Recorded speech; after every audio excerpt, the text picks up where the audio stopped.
of the day to you guys out there.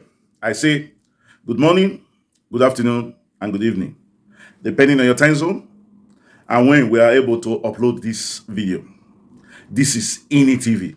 We are global and social commentators.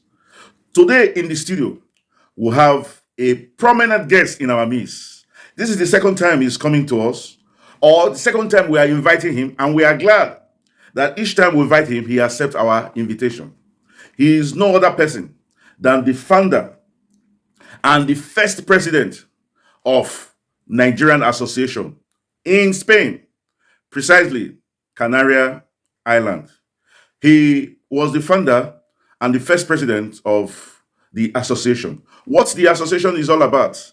Primarily, the association was to unify Nigerians in diaspora. And secondly, to bridge the gap between the Nigerian citizens and the embassy on one hand, and the Nigerian citizens and the host, which of course, in this case, is the Spanish government. He successfully was the president for 8 years, and he took the association to the sky. He was the first president that was able to host a governor and 3 ministers during the height of his regime or reign as the president of the association. We are bringing him to the studio to answer 5 questions. And the first question we're asking him is to talk about this Apapa Lamidi. We want him to say something about Apapa. Thank you. I must say that I am glad, I am happy that you guys has invited me again to come and say my point of view on some certain issues. I am so happy. And I want to quickly ask a question before I go further. It's very cold here. It's not like Spain. So how do you people cope with the very cold weather here? Spain is just like especially the part I am from, the Canary Island. The temperature is almost like the Nigeria temperature, and is a paradise. Every time I'm out of Canary Island, I appreciate the nature, the quality of life that people in Canary have. It's a must for everybody. Canary Island, you must visit it once in your lifetime. And I want to quickly say something here before I answer you. Canary Island is made up of 7 islands. Whichever island you chooses, you will get the best bet for your money. But I personally am from Las Palmas, the Gran Canaria, the biggest of all the Canary Islands. So once again, I thank you for inviting me. The first question is this Apapa Lamidi issue. I don't know how to. I'm trying to think. Is he a joker? Or is he a little bit insane? And what is the problem with Lamidi Apapa? I watched a video where he was jubilating that the court has granted him the go-ahead that he's now the national chairman of Labour, which of course it was lie. He did not even ask to be given that position. He sued the chairman for fraud, forgery. There were some documents that he claimed that the chairman criminally acted in a very wrong way. And you know this has to do with the waiver. Labour Party did not have a lot of candidates to fill the post that they really wanted. In fact, Labour Party was, if I want to use this word, Labour Party was an ant. The political party was like an ant. But when Peter Obi came, 6 months after Peter Obi came into Labour Party became an elephant. And they needed people to fill in these positions. And what did the chairman did? He gave them waiver. You know, you cannot contest for any position in the party if you've not stayed up to 6 months. So many of them, even Peter Obi did not stay up to 6 months before he became the sole and flag bearer of Labour. He was given a waiver. That was exactly what the national chairman did. Gave a waiver to a lot of people so that they were able to run, to occupy those positions. From the presidency, Senate, governor, and all the rest. So that was what Apapa was accusing the president, that's the national chairman, for. So he took the national chairman to a court in Abuja. But don't forget, the problem started in Benin. That was where the word theory raised the alarm. So what Labour did yesterday, which was on Friday, was to tell the court that you have no jurisdiction over this case. Remember, they went and get an ex parte order asking that the chairman should stop parading himself as the chairman. So Labour went yesterday to say, you, this court, you don't have authority to talk on these issues. Why? For two reasons. One, if you say something like that happened, this is an internal problem, which of course will solve it internally.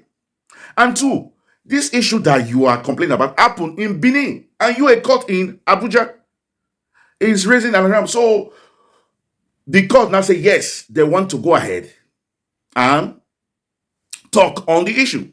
That was why a date was fixed. And Labour parties the next day went to the Supreme Court to make an appeal that this court does not have the right to talk on this issue. So the appeal has already been on. So it's not as if this Apapa of a thing he was even fighting to be the chairman. I was surprised when he came up and said now he's not the chairman, asking the lawyers to come and brief him. If you look at Apapa, for example, this man is somebody who cannot feed himself 3 times a day. That was why we believe that he is being sponsored. Look at him. Does that man look like somebody who can feed himself 3 square meals a day? I'm not talking of drinking Gary in the morning, Gary in the afternoon, Gary in the evening. 3 square meals. Can Apapa feed himself? This is a man who's staying in a 5-star hotel in Abuja for over a month now. He's staying in a 5-star hotel. He has close to 4 SAN in his case. 4. Do you know how much you pay for each SAN in a month? Probably, a senior advocate of Nigeria will not take more than 20 million a month from you. He has theory. Where does this man have 60 million? The hotels is staying. So it's clear he's being sponsored by, I don't know who is sponsoring him, but the person that is sponsoring Apapa is the person who does not want the court case to go on. You know who or which party does not want the court case to go on. Everybody knows that. That's for that. Thank you very much. Thank you very much, sir. I hope we'll learn 1 or 2 things from this Lamidi Apapa case. The number 2 question is, Tinubu is not in Nigeria. There's speculation that he was sick again and he traveled. We don't really know where he went to. Was it France? But the last time we were told he went to France.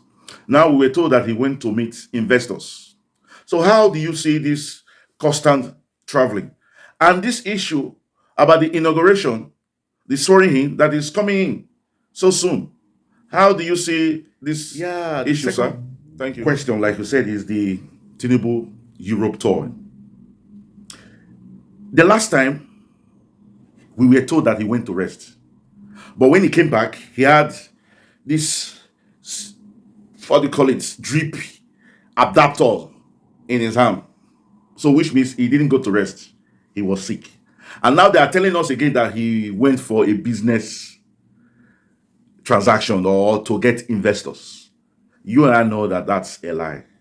Because we heard that before a week, before he flew out, the doctors came from France to see him. Why would the doctor come around to see him if he was 100% healthy?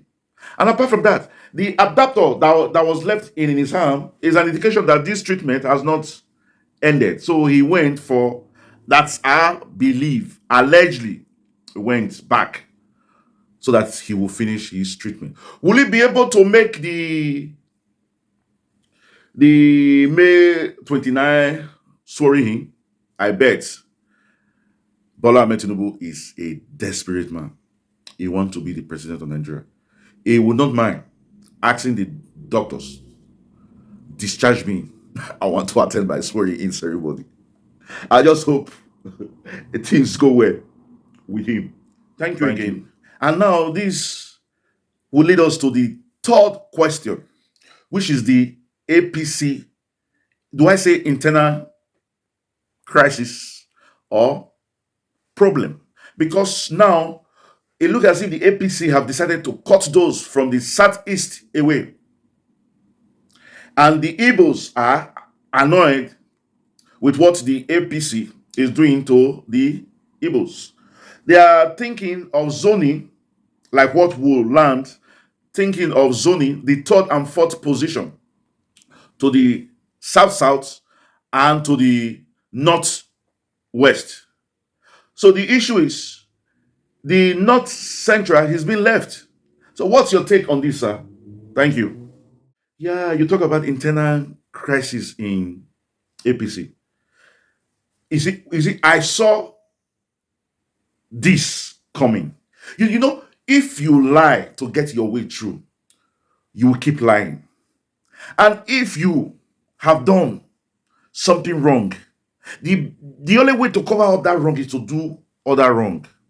The truth of the matter is the APC of Tinubu is going to push the Igbos under the bus. That's the truth. You know why? Because Tinubu believed that Peter Obi was able to have risen to that stage of competing with him and even overshadowing him was because the Igbos in APC gave him that chance. So they are going to be skeptical with the Igbos, and that will cause a lot of problem. Remember, even Buhari did not like the Igbos because he said he only got 5% from them. It's the same. History is repeating itself. And the Northerners, this is where the trouble is. The Northerners want to have the Senate president. The northern part of Nigeria, I think it's the northwest, want to have the Senate president. So Bola Ahmed Tinubu is saying, please, please, he's begging so that he should go to south-south. Let's see how, because the truth of the matter is, Bola Ahmed Tinubu has promised a lot of people so many things that now is beginning to get issues. Remember, the Wike, I just want to quickly throw in this one. The Wike issue is already there. Bola Ahmed Tinubu want to give Wike a ministerial position, but there are some from the north too who think it should not be incorporated or introduced or dragged into this government. The truth of the matter is, the Northerners believe that this government is theirs. Tinubu's government is theirs. That's their belief. But I have a strong hope that Tinubu is not a man that could easily be pushed away. And the wife, you will hear a lot of story about his wife. She also have a very strong character. At the end of the day, you will hear fights busting out in Aso Rock. The one that happened between Aisha, Buhari, and the others will be a little thing when you compare to what will happen with the Tinubus. So let's keep our fingers crossed. Thank you again. Thank you. We know you are a very strong supporters of good governance. And so we are not surprised that Peter Obi is your candidate. So he made a comment recently in a book launch that was written in his name. I think the book was titled Many Versions of Peter Obi. I'm not too sure of the title now. But in that book launch, Peter Obi said that I must be the president of Nigeria. If not today, tomorrow. What's your take on that, sir? Yeah. Peter Obi has seen the evidence in court. Peter Obi has seen how the case is going. Peter Obi is aware that there is no court in this world that will have such evidence that will not give him the victory. Like what we had, only five states has given Peter Obi close to 4 million. And remember, we said Peter Obi got 6.1 million from the 36 states. 5 states alone have given him close to 4 million. So, which means we were right that Peter Obi won this election with a great margin. So, probably that was why he said he must be the president of Nigeria. Then he said, if not today, tomorrow, because he knew fully well that Peter Obi knew that APC would try as much as possible to delay, and they are doing it. So he probably think Bola Ahmed Tinubu will be sworn in, because they are going to delay it to make sure that he is sworn in, and that after they swearing him, when the court finally arrive at its decision, the court will overturn the results and make him president. That's what I think. That's what I think. Yeah, and to finally round up, we want to round up in a lighter mood, sir. What's your take on this Seun Kuti slapping a police officer? And apart from that, we want you to also try to draw a link between this issue and Sowore. What's Sowore's own in this issue? Why drag Peter Obi into this scene? Thank you, sir. Yeah. The question make me laugh. Well, I will take the two together. This Seun Kuti slap a policeman and Sowore. You see, there's one thing you people don't know. I want you to go back to the story of Cain and Abel. What happened? God gave them opportunity to make sacrifice to him. And what happened? Cain made a sacrifice and Abel also made a sacrifice. Cain's sacrifice was rejected and Abel's own was accepted. And that brought, do I say, envy, jealousy. And the devil possesses Cain, and Cain killed Abel. That is exactly what is going on with Sowore and Peter Obi. Sowore think Peter Obi has taken the spotlight away from him. And Sowore has just one wish. Peter Obi should just vanish. That is how I see. Then, this issue about Seun slapping a policeman, what he did was wrong. You see, there are a lot of policemen that, if you look at them outside the uniform, they are not even enough personality to talk to you. But because of that uniform, this is constituted authority. They represent the authority. They are the authority. And the respect that you will give the president is also the respect you should give a police officer, because he is a constituted authority. So no matter what he must have done, Seun, it was wrong for Seun to have slapped the police officer. And the reason why a lot of people are happy, you know, when Seun attacked Peter Obi, called Peter Obi an opportunist, that the obedient are arrogant, they are not disciplined. He has just exhibited exactly all that he has called the obedient.